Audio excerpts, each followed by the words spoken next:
Hello students. अब हम start करने जा रहे हैं यूनिट 3 का लेक्चर नंबर 6 जो हमारा बेस्ड है कर्व फिटिंग पर।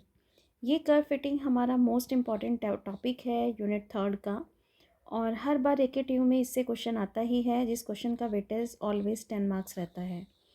तो इस टॉपिक को आप यूनिट 3 से नहीं छोड़ेंगे और इसको कंप्लीट करेंगे, क्योंकि यहाँ से 10 मार्क्स आपके फिक्स हैं। तो देखिए कर्व फिटिंग में हम किस तरह से काम करते हैं।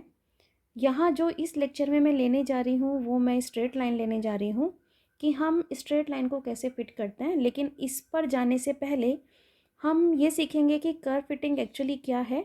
और यहाँ जो आपके सिलेबस का पार्ट है वो है कि curve fitting by method of least square. तो देखिए यहाँ पर हमने क्या लिया, हमने कुछ ऑब्जर्वेशंस लिए। कुछ ऑब्जर्वेशन जो किस पर हैं, एक्स और वाई के ऑब्जर्वेशंस हैं कि अगर x1 हमारे पास कोई x1 है तो उसके कॉरस्पॉन्डिंग y1 क्या होगा, x2 है देन y2 क्या होगा। तो कुछ ऐसे ऑब्जर्वेशंस हैं हमारे पास, जो टोटल नंबर ऑफ़ ऑब्जर्वेशंस जो हमने लिए हैं, टोटल n ऑब्जर्वेशंस लिए हैं। तो अगर हम इन ऑब्जर्वेशंस को किसी ग्राफ पर प्लॉट करें, तो आप जानते हैं, मान लीजिए आपने ये x1 पॉइंट ले लिया और मान लीजिए ये कोई पॉइंट आ गया x1 y1। तो इस तरह के जितने भी ऑब्जर्वेशंस हैं आप उनको अगर ग्राफ पर प्लॉट करते जाएं तो जो भी वैल्यू होगी तो आप देखेंगे कुछ आपको ग्राफ मिलता चला जाएगा, कुछ पॉइंट्स मिलते चले जाएंगे। ये आपके पास कहलाता है स्कैटर डायग्राम या डॉट डायग्राम। तो जब हम इन पॉइंट्स को, ऑब्जर्वेशंस को किसी ग्राफ पर प्लॉट करते हैं तो उसकी हेल्प से बस हम एक अप्रॉक्सीमेट रिलेशनशिप देख पाते हैं कि एक्स और वाई में हमारे पास एक रिलेशनशिप क्या है। वो हमें सिर्फ एक अप्रॉक्सीमेट आइडिया देता है, एग्जैक्ट हमें रिलेशनशिप नहीं बताता। लेकिन अगर हम कर्व फिटिंग की बात करें तो कर्व फिटिंग की हेल्प से हम एक मैथमेटिकल रिलेशनशिप फाइंड आउट कर पाते हैं कि एक्चुअल एक्स वाई के अंदर एक मैथमेटिकल रिलेशनशिप क्या है, कि अगर एक्स वेरी कर रहा है तो उसके कॉरस्पॉन्डिंग वाई कितना वेरी करता है। तो इस कर्व फिटिंग की हेल्प से हम मैथमेटिकल रिलेशनशिप फाइंड आउट करते हैं। अब हम यहाँ किस तरह से काम करेंगे वो मैं आपको सिखा रही हूँ।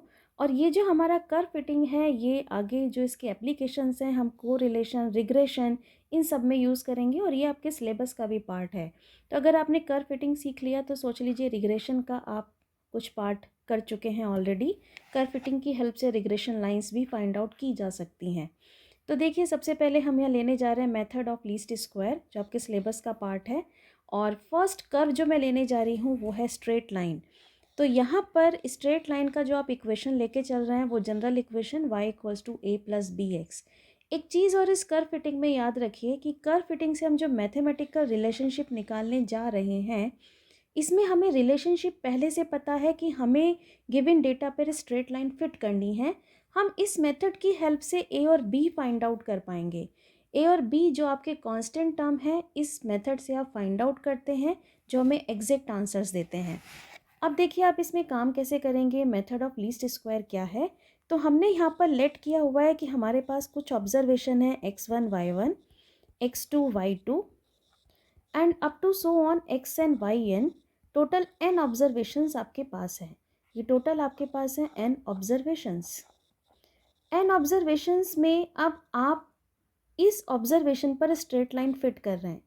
इसका मीनिंग यहाँ पर आप क्या ले रहे हैं कि अगर आपने x1 वैल्यू दे दी तो y की एक्सपेक्टेड वैल्यू क्या होगी, जिसे आपने डिनोट किया y1 dash. This is expected value, कि अगर हम x1 इस स्ट्रेट लाइन में पुट कर दें तो y हमें क्या मिलेगा, दिस इज एक्सपेक्टेड। तो ये वैल्यू आ गई a प्लस बी x1, ये एक्सपेक्टेड वैल्यू है। बट ऑब्जर्व्ड वैल्यू क्या है आपके पास, y1। इसी तरीके से अगर आप x2 दे दें इस स्ट्रेट लाइन में वैल्यू, तो आपको y2 की एक एक्सपेक्टेड वैल्यू मिल जाएगी, जिसे हमने y2 डैश से डिनोट किया, a प्लस बी x2। इसी तरीके से अगर हम थर्ड ऑब्जर्वेशन से x3 इसमें वैल्यू प्रोवाइड कर दें तो y3 डैश एक्सपेक्टेड वैल्यू आ गई a plus b x3 up to so on, ये हमें मिलती जाएंगी। तो दीज आर एक्सपेक्टेड वैल्यू। किसकी है ये एक्सपेक्टेड वैल्यूज़, y की है। किसके कॉरस्पॉन्डिंग है ये, x1 x2 x3 के कॉरस्पॉन्डिंग है। So corresponding to x1 x2 up to xn। तो आप देखेंगे कि आपके पास जो ऑब्जर्व्ड वैल्यू है, ये आपके पास एक ऑब्जर्व्ड वैल्यू होगी और एक आपके पास एक्सपेक्टेड वैल्यू होगी, तो दोनों में कुछ ना कुछ डिफरेंस होगा। इस डिफरेंस को हम डिनोट करते हैं या तो एरर कह लीजिए, या फिर हम इसे एक नाम और देते हैं, रेजिडुअल। तो दोनों का मीनिंग सेम है, दोनों में कुछ ना कुछ डिफरेंस है। तो हमारे पास ऑब्जर्व्ड वैल्यू क्या है, अगर मैं फर्स्ट ऑब्जर्वेशन की मानूँ तो y1, लेकिन इसकी जो एक्सपेक्टेड वैल्यू है वो y1 डैश। दोनों में कुछ ना कुछ डिफरेंस है, जिसको मैंने यहाँ एक एरर का नाम दे दिया E1। इसी तरह हर ऑब्जर्वेशन में कुछ ना कुछ डिफरेंस होगा।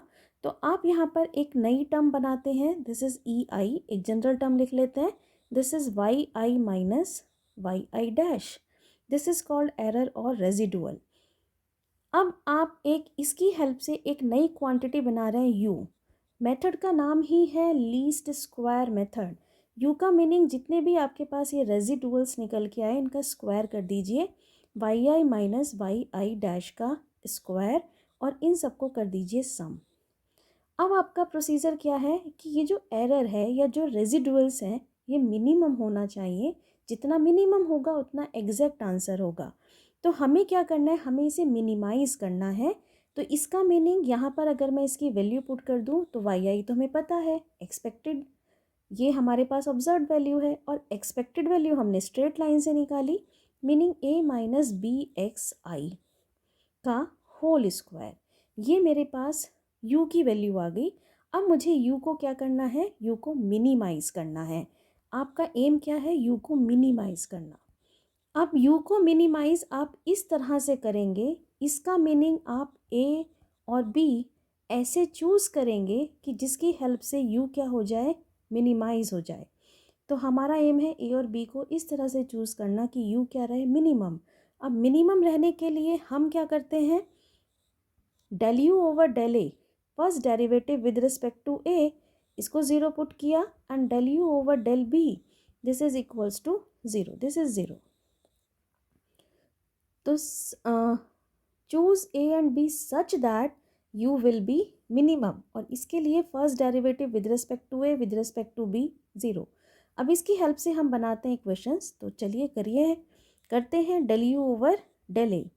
Del U over del A differentiate, so twice, पहले power formula, summation YI minus का A माइनस का BXI, और विद रिस्पेक्ट टू A कर रहे हैं सो -1, और इसको आपने पुट कर दिया ज़ीरो के साथ। इसका मीनिंग देखिए, -2 आपके पास ये वैल्यू आती है, राइट हैंड साइड ज़ीरो है तो आप इसे हटा सकते हैं। तो ये आपके पास बन जाता है समेशन YI, समेशन को आप अंदर ले गए, माइनस का समेशन ऑफ A माइनस का B summation of XI, this is equals to zero. इसका मीनिंग आप इसे लिख सकते हैं summation of Y, this is equals to, बाकी ये जो दोनों टर्म्स हैं इन्हें राइट हैंड साइड ट्रांसफ़र कर दें, समेशन ऑफ A को n टाइम्स आप ऐड कर रहे हैं क्योंकि n ऑब्जर्वेशन है, तो आप इसे लिख सकते हैं NA, B as a constant हो गया, and summation of X, this is first equation. और ये इक्वेशन हमें कहलाती है normal equation, this is first normal equation. इसी तरीके से मैं सेकंड इक्वेशन बना सकती हूँ। अब मैं सेकंड इक्वेशन किसकी हेल्प से बनाऊंगी, हमने बना लिया, डेरिवेटिव करेंगे विद रिस्पेक्ट टू B। अब इस डेरिवेटिव को करते हैं विद रिस्पेक्ट टू B, इसे डिफ्रेंशिएट करते हैं। सबसे पहले power formula twice, summation YI minus का A माइनस का BXI, ये आपके पास डेरिवेटिव आ गया। अब कर रहे हो विद रिस्पेक्ट टू B, तो डेरिवेटिव आ गया माइनस का XI, और डेरिवेटिव को आपने पुट कर दिया ज़ीरो के साथ, इक्वेट कर दिया। सो देखिए, -2 को मैं फिर से हटा रही हूँ और XI की अंदर मल्टीप्लाई कर देते हैं। सो ये आपके पास बन जाएगा समेशन YI XI माइनस का A XI माइनस का B XI का square, this is equals to zero. Summation को ओपन कर दें तो समेशन XY सिंपल लिख सकते हैं, और इन दोनों टर्म्स को आप राइट हैंड साइड ट्रांसफ़र कर दें, सो A summation X plus B summation X square, this is second normal equation. तो इस तरह से जहाँ पर आपको स्ट्रेट लाइन फिट करनी है, तो स्ट्रेट लाइन का इक्वेशन क्या आ गया, A प्लस BX, और इस इक्वेशन के कॉरस्पॉन्डिंग आपके पास इसके नॉर्मल इक्वेशंस क्या बने, नॉर्मल इक्वेशंस बहुत इंपॉर्टेंट हैं आगे काम करने के लिए। तो स्ट्रेट लाइन के normal equation, first equation is summation y equals to n a plus b summation x. Second equation summation x y plus a summation x plus b summation x square. These are normal equation, और इन्हीं equation की help से हम आगे इस curve को fit करेंगे, जहाँ n क्या शो करता है, n शो करता है नंबर ऑफ ऑब्जर्वेशंस। तो देखिए इसके कॉरस्पॉन्डिंग हम एक एग्जाम्पल लेते हैं कि हम इसमें काम कैसे कर रहे हैं। एग्जाम्पल है fit straight line for the following data. Data में आपको एक्स और वाई दिया है और आपको इस पर स्ट्रेट लाइन फिट करनी है। तो सबसे पहले स्ट्रेट लाइन का इक्वेशन लिखते हैं a प्लस बी एक्स। अब कर्व फिटिंग की हेल्प से मेरा टारगेट है a और b फाइंड आउट करना। a और b फाइंड आउट करने के लिए नेक्स्ट आपको इसके लिखने होंगे नॉर्मल इक्वेशंस। इसमें एक चीज़ का ध्यान रखें कि हमारे पास कर्व में जितने कांस्टेंट हैं, यहाँ मेरे पास 2 कांस्टेंट हैं तो 2 ही नॉर्मल इक्वेशन होंगी। किसी कर्व में 3 कांस्टेंट है तो 3 नॉर्मल इक्वेशन होंगी। तो यहाँ पर हमारे पास फर्स्ट नॉर्मल इक्वेशन आती है summation y equals to n a plus b summation x. Second आती है summation of x y equals to a summation x plus b summation x square. ये 2 नॉर्मल इक्वेशन आती हैं। अब आपका टारगेट है इन दोनों नॉर्मल इक्वेशन को फॉर्म करना और इनको सॉल्व करके क्या फाइंड आउट करना, ए एंड बी। अगर आप a and b find out कर लेते हैं इसका मतलब आपने इजीली स्ट्रेट लाइन को इस डेटा पर फिट कर दिया। तो देखिए आपके इस इक्वेशन में जो जो टर्म रिक्वायर्ड है अपनी टेबल में वो सारी एंट्री करते जाएं। तो मेरे पास जो टेबल की फर्स्ट एंट्री होगी वो एक्स, सेकेंड एंट्री होगी वाई क्योंकि समेशन वाई चाहिए, समेशन एक्स चाहिए, और आपको इसमें चाहिए एन। तो देखिए एन हम ले लेते हैं नंबर ऑफ ऑब्जर्वेशन। तो कितने हैं काउंट कर लेते हैं, 1 2 3 4 5 6। तो नंबर ऑफ ऑब्जर्वेशन इज 6। तो हमारे पास एन की वैल्यू आ जाती है 6। अब इसके बाद फर्स्ट इक्वेशन में समेशन वाई समेशन एक्स चाहिए, नेक्स्ट इक्वेशन में एक्स वाई चाहिए, तो नेक्स्ट कॉलम मेरा एक्स वाई का होगा, और एक्स स्क्वायर चाहिए, नेक्स्ट कॉलम एक्स स्क्वायर का हो गया।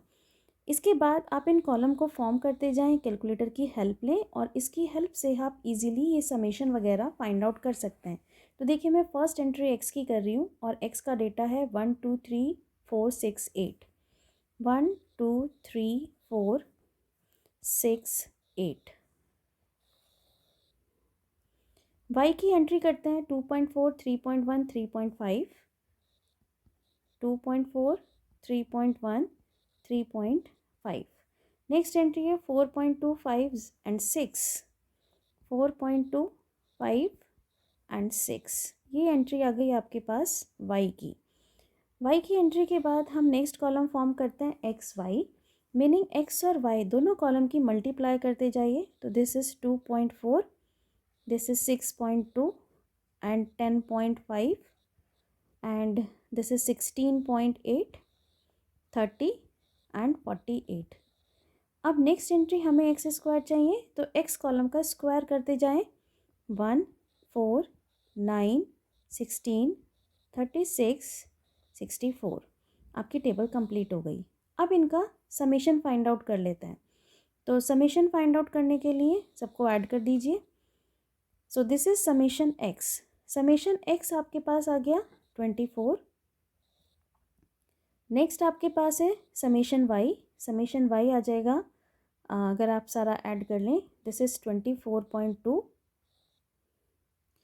नेक्स्ट आपके पास समेशन ऑफ एक्स वाई, ये आपके पास सारा ऐड करके आ गया, दिस इज़ 113.9। और इसके बाद आप ले लें समेशन ऑफ एक्स स्क्वायर, ये आपके पास बन जाता है 130। तो देखिए आपके पास सारे समेशन आ गए। अब 1 बाय 1 आप इक्वेशन फॉर्म करते हैं। तो देखिए फर्स्ट नॉर्मल इक्वेशन आपके पास क्या बनेगी, summation y. Summation y is 24.2 equals to n a, n is 6 into a plus b summation x, और समेशन एक्स है 24। सेकेंड नॉर्मल इक्वेशन फॉर्म करते हैं, summation x y is 113 0.9 equals to a summation x is 24 plus b summation x square is 130। ये आपके पास दो equation बने। अब आपका काम है दोनों इक्वेशन को सॉल्व करना। तो सॉल्व करने के लिए दोनों इक्वेशन को कैलकुलेटर में फीड करें। दोनों इक्वेशन को जब आप कैलकुलेटर में फीड करेंगे तो कैलकुलेटर आपको ए और बी की वैल्यू दे देगा। तो ए की वैल्यू आपको इस क्वेश्चन में मिल जाएगी 2.0215 और कैलकुलेटर की हेल्प से बी की वैल्यू आपको मिल जाएगी 0.5029।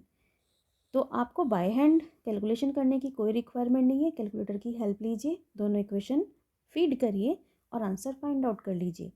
ए और बी आपके पास आ गया तो फाइनल आंसर अब आपको लिखना है। क्वेश्चन के अकॉर्डिंग कर्व आपको ये दिया गया था, इसमें बस आप वैल्यू पुट कर दें। तो ए की वैल्यू 2.0215 प्लस 0.5029x। तो देखिए कितना सिंपल प्रोसीजर है कर्व फिटिंग का। तो इसमें मिस्टेक नहीं होनी चाहिए, यहाँ से आप इजीली काम कर सकते हैं। आई थिंक आपको ये प्रोसीजर क्लियर हो गया होगा कि यहाँ हमने किस तरीके से स्ट्रेट लाइन को फिट किया है। नेक्स्ट वीडियो में हम यहाँ पर अगेन कर्व फिटिंग लेंगे और नेक्स्ट वीडियो के अंदर जो हम कर्व फिटिंग में डिस्कस करेंगे वो हमारा सेकेंड डिग्री पैराबोला होगा, एक्सपोनेंशियल कर्व होगा। और क्योंकि ये आपका कर्व फिटिंग बहुत इंपॉर्टेंट है, सिलेबस का पार्ट है, आपके सिलेबस में ये 3 कर्व्स हैं, straight line, parabola and exponential curves. Straight line मैंने इस वीडियो में आपको कवर कर दिया, नेक्स्ट वीडियो में मैं ये 2 कर्व्स कवर करूँगी। और साथ साथ आपको यहाँ तो मैंने इक्वेशंस ड्राइव की हैं, स्ट्रेट लाइन की नॉर्मल इक्वेशन। नेक्स्ट वीडियो में मैं आपको किसी भी कर्व के नॉर्मल इक्वेशन डायरेक्टली लिखना सिखाऊंगी कि आप बिना डेरिवेशन के, जिस तरह से मैंने देखे यहाँ इतना ड्राइव किया, ये सब ड्राइव किए बिना आप ये दोनों नॉर्मल इक्वेशन डायरेक्टली लिख सकते हैं किसी भी कर्व के लिए। तो नेक्स्ट वीडियो में हम ये लिखना सीखेंगे और उसे हम किस तरह से फिट करेंगे वो हम सीखेंगे। तो curve fitting is very important, so इसे अच्छे से प्रिपेयर करिए। Thank you so much.